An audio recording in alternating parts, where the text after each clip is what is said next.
Hello बच्चों, कैसे हो आप सब। चलो आज स्टार्ट करते हैं डीपीपी नंबर 6 का solution of the chapter photosynthesis in higher plants.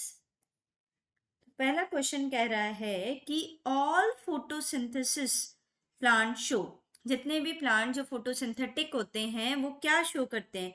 They show light reaction, yes वो लाइट रिएक्शन शो करते हैं। दे शो डार्क रिएक्शन, हाँ जी बिल्कुल डार्क रिएक्शन भी शो करते हैं। Chlorophyll A is a reaction centre in them, yes उन सब में क्या प्रेजेंट होता है, chlorophyll A as a reaction centre भी प्रेजेंट होता है। तो सारे ऑप्शन हमारे क्या हो गए, करेक्ट हो गए। तो आंसर आ गया हमारा ऑल। आते हैं नेक्स्ट के पास। कैल्विन साइकिल अकर इन, कैल्विन साइकिल जो है जो कि हमारी C3 साइकिल है, राइट। और C3 साइकिल जो कि कौन से रिएक्शन में होती है, हमारी डार्क रिएक्शन में होती है।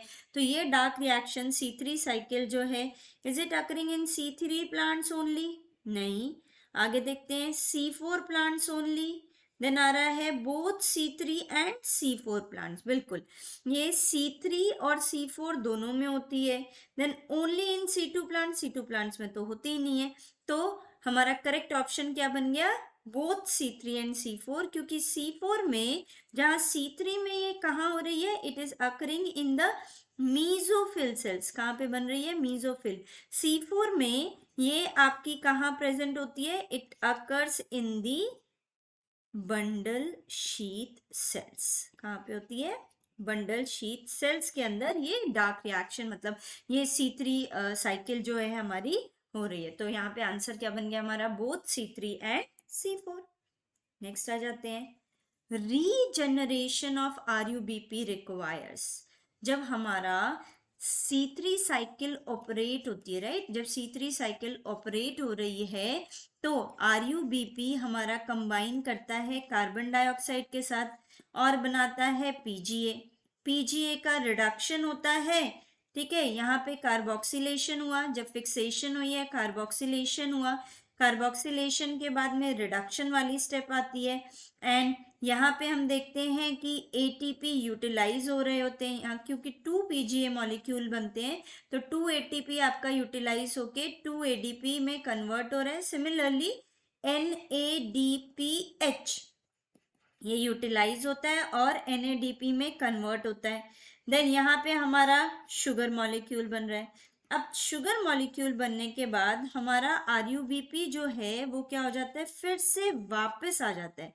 So this step is known as regeneration, ठीक है। और इस स्टेप में अगर हम देखें तो यहाँ पे एक ATP मॉलिक्यूल जो है वो ADP में कन्वर्ट हो रहा है, राइट। तो रीजनरेशन में 1 ATP यूज होता है, रिडक्शन के वक्त 2 ATP यूज हो रहे हैं। ओवरऑल देखें 1 साइकिल के लिए तो हमारे 3 ATP मॉलिक्यूल्स क्या होते हैं, यूज होते हैं। So here if we say तो we have correct option as 1 ATP, 2 नहीं है, राइट। 1 ATP हमारा यूटिलाइज हो रहा है रीजनरेशन वाले स्टेप के अंदर। आते हैं नेक्स्ट के पास।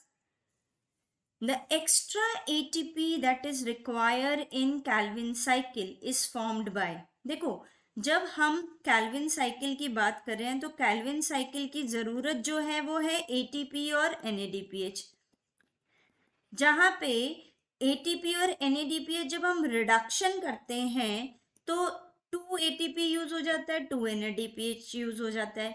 लेकिन जब हम रीजनरेशन कर रहे हैं, रीजनरेशन के वक्त एक ATP हमें ज्यादा चाहिए, वी वॉन्ट 1 मोर ATP। तो ये एक्स्ट्रा हमें प्रोडक्शन करने के लिए हमें पता है जो लाइट रिएक्शन है, लाइट रिएक्शन हमारे 2 पार्ट में वर्क करती है, राइट। एक होती है साइक्लिक और एक होती है नॉन साइक्लिक। जहां पे साइक्लिक जो है वो ATP प्रोड्यूस कराती है और जो नॉन साइक्लिक है वो ATP भी प्रोड्यूस कराती है, वो NADPH भी प्रोड्यूस कराती है। तो यहां से तो इसकी रिक्वायरमेंट हो गई, लेकिन अगर हमें एक्स्ट्रा ATP चाहिए तो कौन वर्क करेगा, cyclic ATP, right. Cyclic photophosphorylation जो है वो हमें हेल्प कर देगी। तो देखते हैं क्या ऑप्शन है हमारे। फर्स्ट कह रहे हैं सबस्ट्रेट लेवल फॉस्फोराइलेशन, नहीं। ऑक्सीडेटिव फॉस्फोराइलेशन, नहीं। साइक्लिक फोटोफॉस्फोराइलेशन, हाँ जी बिल्कुल। यहाँ पे अगर हम देखें तो एटीपी को कौन दिलवा रहा है? Extra ATP. एक्स्ट्रा एटीपी की प्रोडक्शन कराता है cyclic photophosphorylation. Moving to the next, as compare to C3 plants, C4 plants है। ऐसी क्या चीज है जो C3 प्लांट्स के पास और C4 प्लांट्स में डिफर करती है? मतलब C4 के पास है एंड C3 के पास नहीं है। तो C4 प्लांट में मैलिक एसिड जो है वो फर्स्ट प्रोडक्ट बन रहा है? नहीं, मैलिक एसिड तो नहीं बनता। ऑक्सैलो एसिटिक एसिड, OAA, क्या होता है हमारा? Oxalo acetic acid. Oxalo acetic acid हमारा फर्स्ट प्रोडक्ट है। बिल्कुल, C4 प्लांट में जो फर्स्ट प्रोडक्ट बनता है, C4 प्रोडक्ट बनता है, वो क्या बनता है हमारा? ऑक्सैलो एसिटिक एसिड, जो बाद में जाके मैलिक एसिड बनना है, right. And not show C3 cycle, ऐसा तो है नहीं, C4 में C3 भी होती है। कहाँ होती है? बंडल शीट सेल के अंदर, राइट। तो इसमें as compare to C3 plant, C4 plants है oxalo acetic acid as their first product. ये आ गया हमारा करेक्ट आंसर। नेक्स्ट जाते हैं, in leaf cells chloroplast is present in. Leaf का अगर हम स्ट्रक्चर देखें तो लीफ में जो आउटर लेयर होती है, that layer is known as cuticle. जो सबसे बाहर है वो होती है हमारी क्यूटिकल। क्यूटिकल के बाद जो नेक्स्ट लेयर जो आती है दैट इज अपर एपिडर्मिस। ये हो गई हमारी upper epidermis, right. Upper epidermis के बाद की जो नेक्स्ट लेयर है that is the mesophyll cells, जो हमारे पैलिसेड पैरेन्काइमा कॉन्स्टिट्यूट करता है। ये आ गया हमारा palisade parenchyma mesophyll cells which are parenchymatous cell, right. तो ये हमारे पैलिसेड पैरेन्काइमा हो गया। पैरेन्काइमा, ये है nucleus and it has big vacuole जो आपको दिखाई दे रहा है। देन इट हैज क्लोरोप्लास्ट, इसमें क्लोरोप्लास्ट होता है, राइट। ये आ गया हमारा क्लोरोप्लास्ट। देन यहां प्रेजेंट होता है आपका स्पॉन्जी पैरेन्काइमा। स्पॉन्जी पैरेन्काइमा के अंदर भी क्या प्रेजेंट है? क्लोरोप्लास्ट प्रेजेंट है। ये एक डाइकॉट लीफ का स्ट्रक्चर है आपका बेटा। अब नीचे जो प्रेजेंट होती है वो लोअर एपिडर्मिस होती है। अब लोअर एपिडर्मिस में ये आ गए हमारे गार्ड सेल्स, और इन गार्ड सेल्स में भी क्या प्रेजेंट होगा? गार्ड सेल्स के अंदर भी क्लोरोप्लास्ट प्रेजेंट होता है। तो स्पॉन्जी पैरेन्काइमा, स्पॉन्जी पैरेन्काइमा, ये हो गए गार्ड सेल्स। इन सब के अंदर what we are finding the chloroplast. दो जो हमारा गार्ड सेल का क्लोरोप्लास्ट है वो फंक्शनल नहीं है, लेकिन क्लोरोप्लास्ट तो प्रेजेंट होता है, राइट। तो इसमें तीनों के तीनों ऑप्शन क्या है हमारे करेक्ट? तो spongy parenchyma, guard cell and palisade parenchyma. Next आ जाते हैं, which is the first acceptor of carbon dioxide in C3 pathway? CO2 का, ठीक है, फर्स्ट एक्सेप्टर कौन है? हम अगर स्टार्ट करते हैं केल्विन साइकिल, केल्विन साइकिल है हमारी, तो फर्स्ट स्टेप में जो CO2 है वो हमारा किससे कंबाइन करता है? RuBP के साथ कंबाइन करता है। And this step is known as carboxylation, जो कि कौन करवाता है? This is done by the enzyme rubisco. तो ऑक्सैलो एसिटिक एसिड तो नहीं है C3 पाथवे में, मैलिक भी नहीं है, फॉस्फोइनॉल पायरुवेट भी नहीं है। करेक्ट आंसर क्या बन गया हमारा? RuBP। Moving to the next, in which of the following Calvin performed experiment to find first product of biosynthetic pathway? इनमें से किसमें कैल्विन ने क्या करा था? एक्सपेरिमेंट करा था ताकि वो आप अपना बायोसिंथेटिक पाथवे, यानी कि कौन सी रिएक्शन की बात कर रहा है वो? डार्क रिएक्शन को, जहां पे CO2 की रिडक्शन हो रही है, क्या बनने के लिए? ग्लूकोज बनने के लिए, राइट। CO2 की रिडक्शन वाली स्टेप जो है वो कौन से ऑर्गेनिज्म में उसने फर्स्ट करी थी? Was it a bryophyte? No, वो थी एल्गी। कौन सी एल्गी थी? वो थी क्लोरेला। क्लोरेला एल्गी के अंदर ही डिड एन एक्सपेरिमेंट। तो ये हो गया हमारा करेक्ट आंसर। आते हैं नेक्स्ट के पास। Chlorophyll A it show peak absorption at. जो क्लोरोफिल ए है वो अगर हम वेवलेंथ के फॉर्म में अरेंज करें तो we get two peak, right. Absorption के हमें क्या मिलते हैं? We get two peak. एक मिलता है हमें ब्लू लाइट के पास और दूसरा हमें मिलता है रेड लाइट के पास, राइट। जो क्लोरोफिल ए का एब्जॉर्प्शन स्पेक्ट्रा अगर हम देखें तो क्लोरोफिल ए अपनी पीक पॉइंट जो शो करता है वो कौन सी लाइट पे शो करता है? Blue and red. तो blue wavelength, red wavelength, both A and B. तो ये आ गई हमारी बोथ ए एंड बी पे क्लोरोफिल ए की मैक्सिमम एब्जॉर्प्शन होती है। Next, first action spectrum was given bye.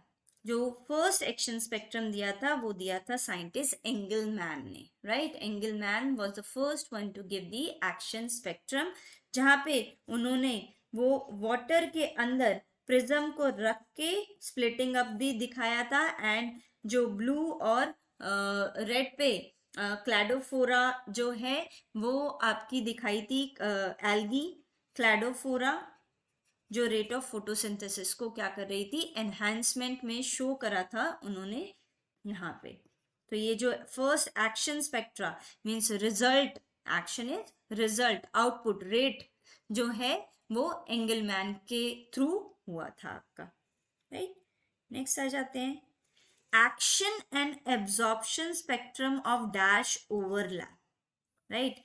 Action और एब्जॉर्प्शन स्पेक्ट्रा की अगर हम बात करें तो ये आपका क्लोरोफिल ए जो होता है वो उसका एक्शन स्पेक्ट्रा और absorption spectra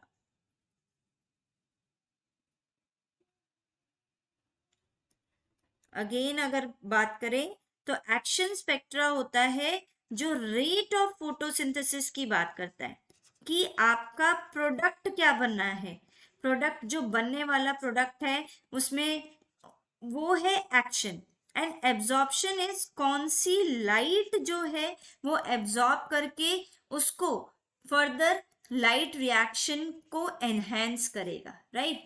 action spectra is dealing with the rate of photosynthesis and here absorption is क्या कौन सी लाइट जो है वो एब्जॉर्ब हो रही है। तो एक्शन और एब्जॉर्प्शन स्पेक्ट्रा अगर हम देखें तो क्लोरोफिल ए का जो एक्शन स्पेक्ट्रा होता है और एब्जॉर्प्शन स्पेक्ट्रा होता है वो दोनों के दोनों क्या करता है? मैचअप करता है, right. Moving to the next. How many ATP they are required to fix one glucose in Calvin cycle? एक ग्लूकोज बनाने के लिए, right, how many glucose we have to make? We have to make one complete glucose molecule. So how many ATP they are required? तो अगर हम यहाँ देखें तो इस स्टेप में कैल्विन साइकिल में we use 6 CO2 plus 6 RuBp, right. क्या यूज करें? 6 CO2 एंड 6 RuBp जो कि कंबाइन करके बनाते हैं हमारे 12 PGA मॉलिक्यूल। और ये 12 PGA मॉलिक्यूल अब एक ग्लूकोज मॉलिक्यूल को क्या करेंगे? कॉन्स्टिट्यूट करेंगे, राइट। अब वन ग्लूकोज मॉलिक्यूल जब बन गया फिर से इसकी क्या होगी? रीजनरेशन हो जाएगी। रीजनरेशन किसकी होगी? हमारी RuBp की रीजनरेशन होगी। एंड ड्यूरिंग दिस प्रोसीजर यहाँ पे आपके 12 NADPH यूज होंगे जो कि 12 NADP में कन्वर्ट होंगे for reduction and 12 ATP molecule use होंगे जो कि 12 ADP मॉलिक्यूल में कन्वर्ट होंगे।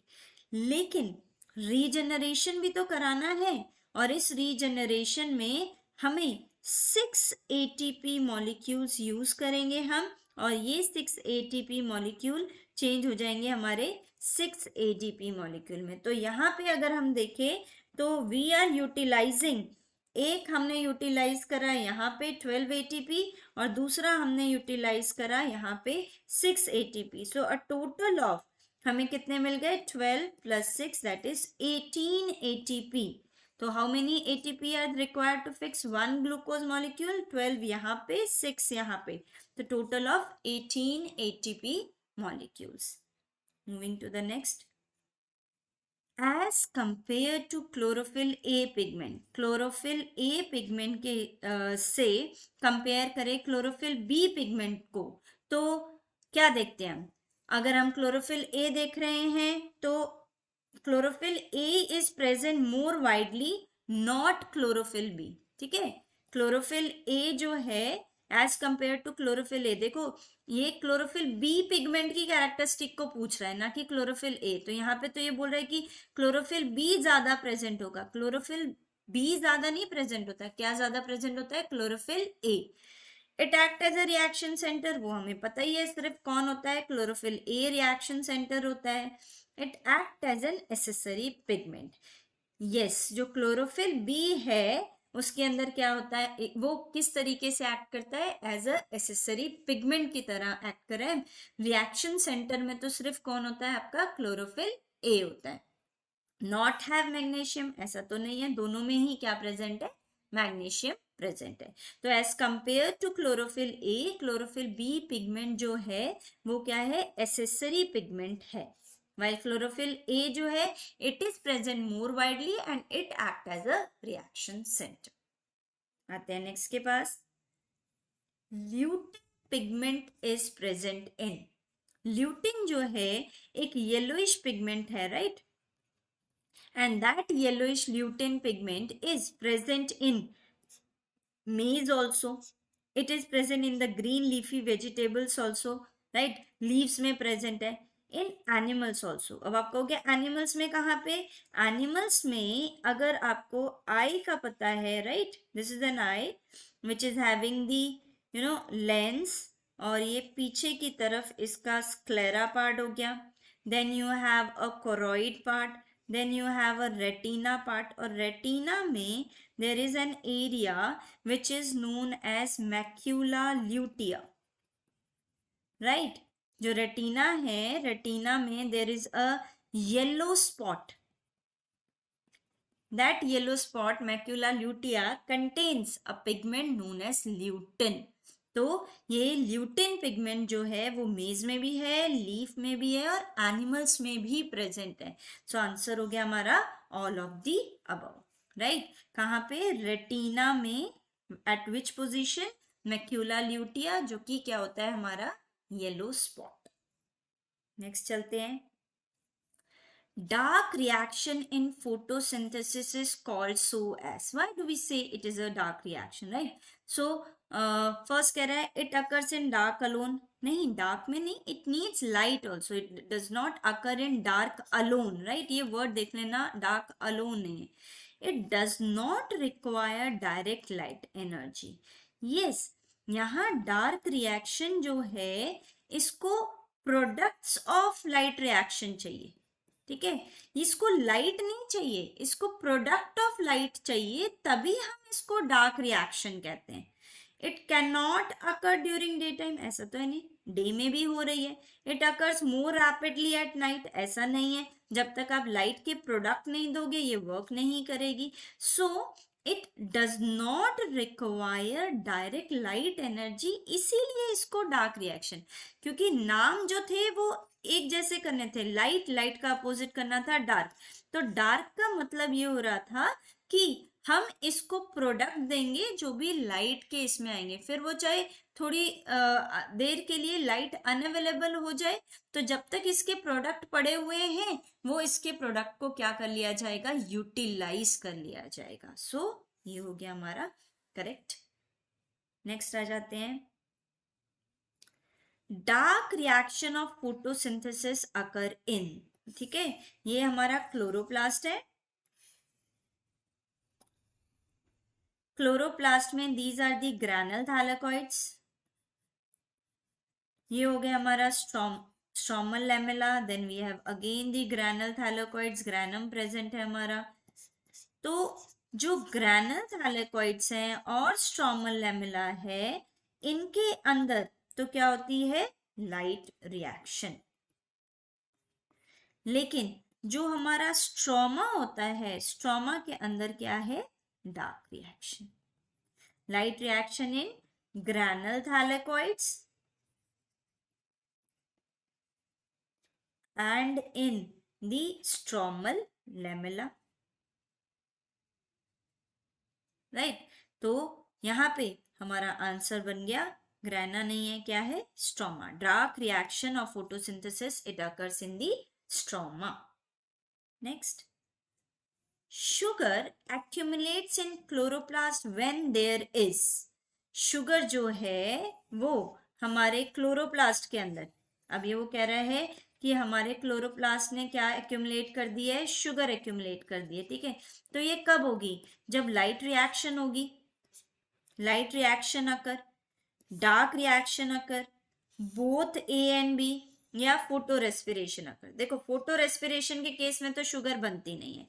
अब आ जाते हैं इन दोनों में, जब तक लाइट रिएक्शन एटीपी और NADPH नहीं देगी तब तक डार्क रिएक्शन नहीं हो सकती, राइट। तो लाइट रिएक्शन के प्रोडक्ट जब आएंगे डार्क रिएक्शन के पास, तब जाके क्या, किसकी सिंथेसिस होगी, ग्लूकोज की सिंथेसिस होगी। तो लाइट रिएक्शन का होना भी जरूरी है और डार्क रिएक्शन का होना भी जरूरी है। तो sugar will accumulate in the chloroplast when there is light reaction also and dark reaction also. तो करेक्ट ऑप्शन क्या बन गया हमारा, बोथ A एंड B। जब तक लाइट रिएक्शन के प्रोडक्ट नहीं आएंगे तब तक ग्लूकोज की सिंथेसिस नहीं होगी। So both of these they are necessary for the production of the sugar. Next आ जाते हैं, which one of the following would not be product of light reaction in photosynthesis? अब हमें बताना है which of the following would not be product of light reaction. light reaction का कौन है जो product नहीं है, right? प्रोडक्ट नहीं है लाइट रिएक्शन का। ऑक्सीजन लाइट रिएक्शन में बनता है क्योंकि वाटर स्प्लिट हो रहा है, हाइड्रोजन, इलेक्ट्रॉन एंड ऑक्सीजन के अंदर। CO2 नहीं बनता लाइट रिएक्शन में, वो तो हम डालते हैं, राइट। CO2 तो एनवायरमेंट से, it is coming from environment, CO2 is coming from environment, so it is not a product, right? ATP भी बनता है और NADPH दोनों ही बनते हैं हमारे। so correct option हमारा हो गया CO2, right? आते हैं नेक्स्ट के पास, the experimental material that has largely been responsible for making rapid advances in research on photosynthesis is, कौन सा ऐसा एक्सपेरिमेंटल मटेरियल यूज करा गया ताकि हम किस पे रिसर्च कर सके, फोटोसिंथेसिस पे। देखो, the experimental material that has largely been responsible for making rapid advances, जितनी भी रिसर्च है फोटोसिंथेसिस रिलेटेड, वो कौन से इस पे करी गई, that was done on chlorella. किस पे करी गई थी, क्लोरेला पे करी गई थी, राइट। आते हैं नेक्स्ट के पास, rate of photosynthesis is dependent directly on, right? अभी कह रहे हैं rate of photosynthesis. Rate of photosynthesis मतलब हमने क्या बनाना है बेटा, प्रोडक्ट बनाना है। किसकी बात कर रहे हैं, रेट ऑफ फोटोसिंथेसिस, प्रोडक्ट बनना चाहिए।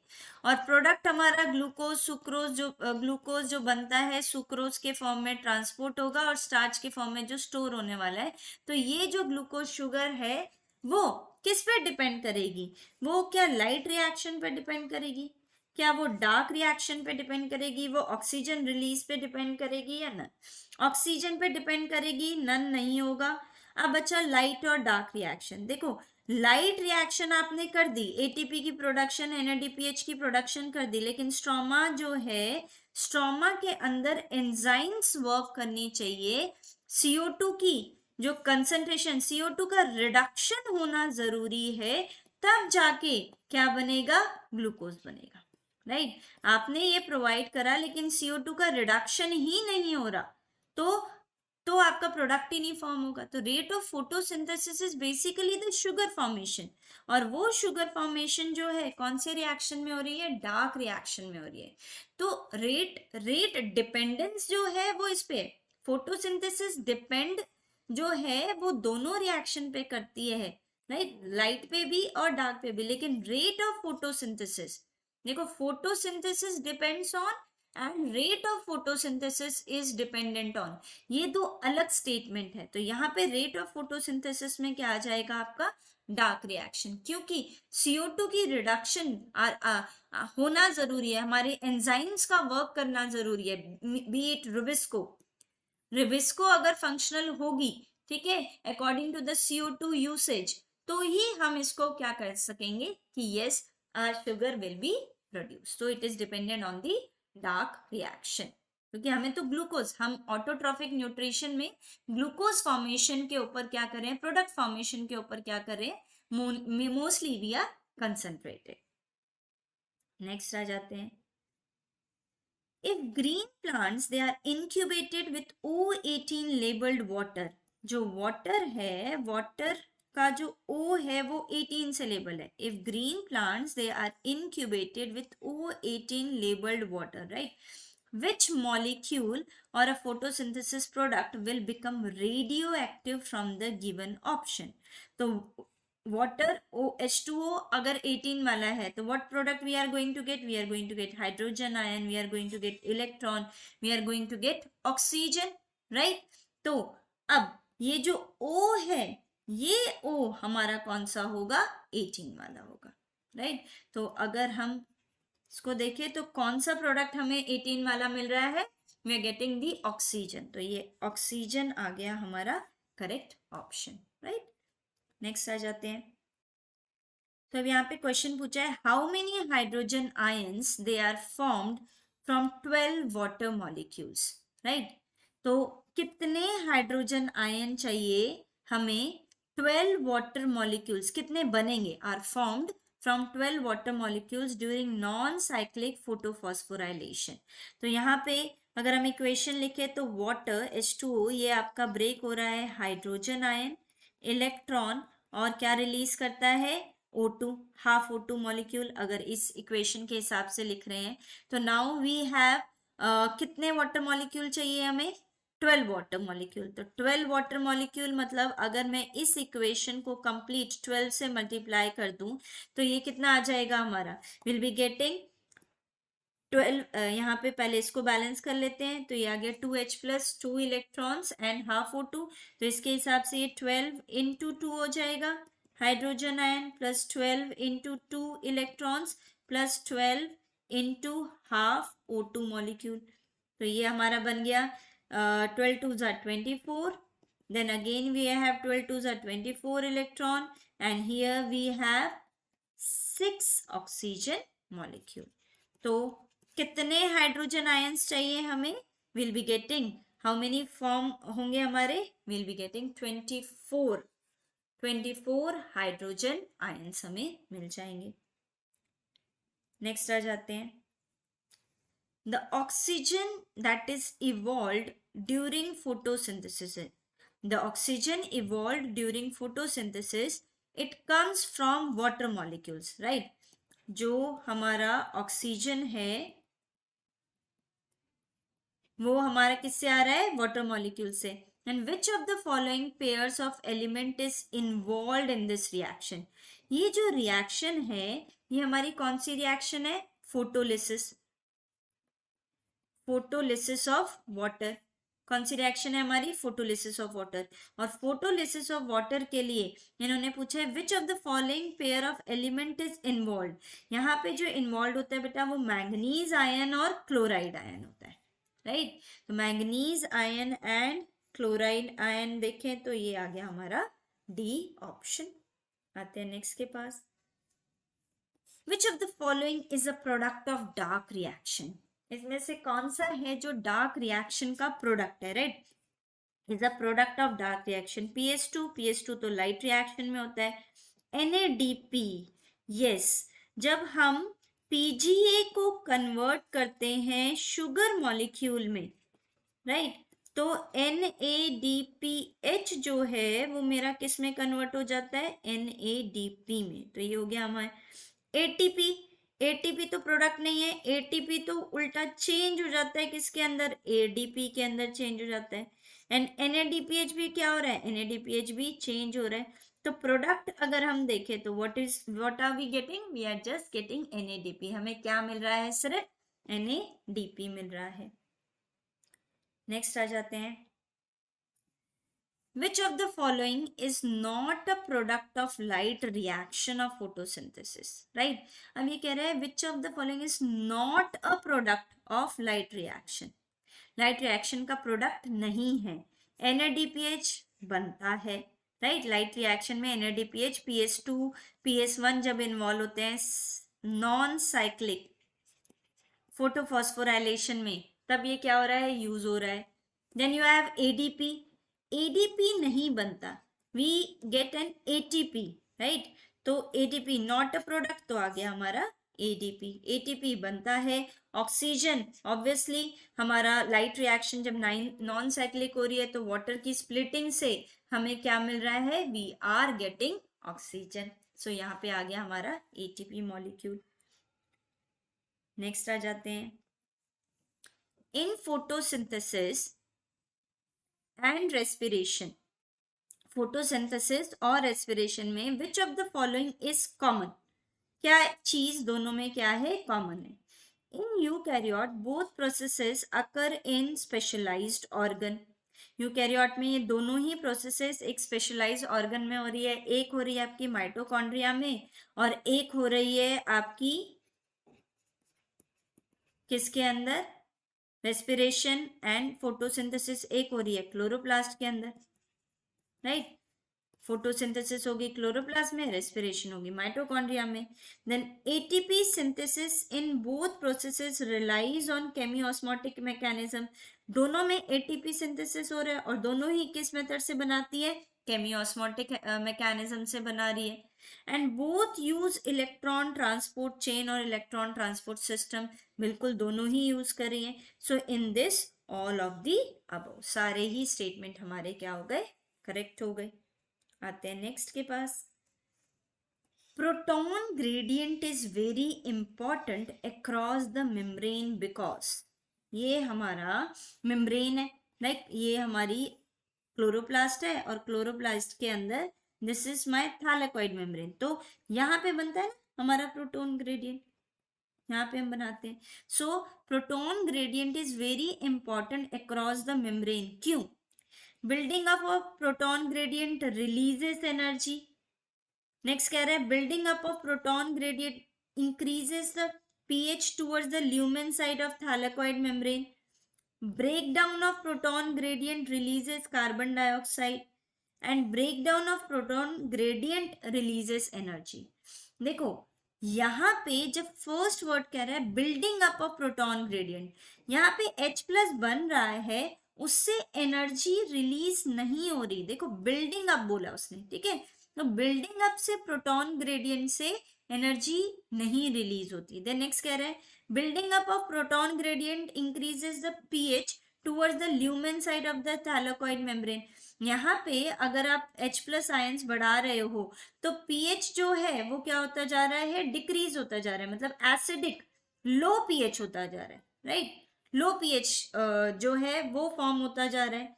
Then breakdown of proton gradient releases carbon dioxide, carbon dioxide का तो इसमें कोई लिंक ही नहीं है तो ये तो आएगा नहीं। Then breakdown of proton gradient releases energy, जब यहां से प्रोटॉन मूव करते हैं from F0 to F1 particle, तब जाके ADP से क्या सिंथेसाइज होता है, ATP सिंथेसाइज होता है, राइट। तो प्रोटॉन ग्रेडियंट क्यों चाहिए, प्रोटॉन ग्रेडियंट इसलिए चाहिए ताकि जब वो ब्रेक होगा तो क्या रिलीज होगी, एनर्जी रिलीज होगी। सो ये आ गया हमारा करेक्ट आंसर। नेक्स्ट आ जाते हैं,